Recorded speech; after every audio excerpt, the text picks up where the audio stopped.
In this video, I'm going to demonstrate some of the most important and useful Canvas and Workspace functionality. First up, we have the minimap. The minimap is going to be your best friend on the workspace. It shows you an overview of all your shapes and allows you to quickly navigate between them. When I select any shape on the workspace, it's going to have the toolbar up to the top right corner. And if I select multiple shapes, there will be a shared toolbar at the top center. There are a few different options in the toolbar. We'll start with the more simple ones. So there's the delete button, which is the equivalent of clicking backspace. And as an important side note, there are two buttons up here. There's the undo, and then there's the library. So I'm going to undo what we just did with Ctrl-Z, and if we would redo it, we just do Ctrl-Shift-Z.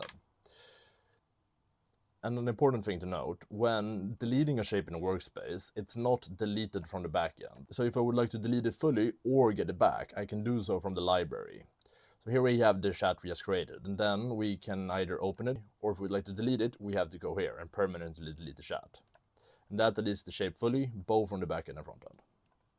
Right, so back to the toolbar. We also have the lock and unlock button, which just makes the shape unmovable, unsizable, and undeletable.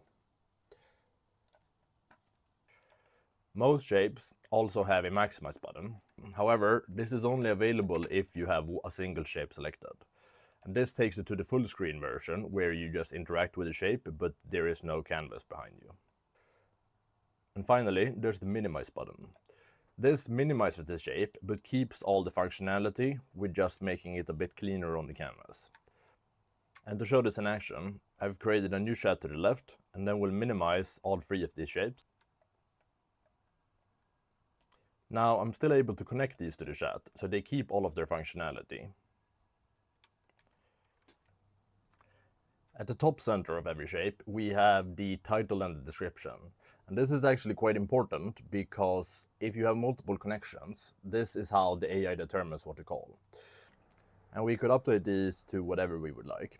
Now I'm just going to click cancel. For certain shapes, these are also updated automatically. If I ask a question about wolves here, then it's going to update the title and description to be something related to wolves. And this looks the same for all shapes. And there are a few buttons here, but I always use the I am lazy button, and that just automatically updates both without waiting for confirmation. Another very useful feature is the right-click context menu. So if I don't have anything selected, it's just going to be a simple paste. But if I have a shape selected, or even multiple shapes, it opens up a lot more options. And here we have a lot of quick actions, so we can do a multi-delete or a minimize. And then we have the connect to AI chat, which creates a new chat that starts with a connection to all of the shapes that were selected.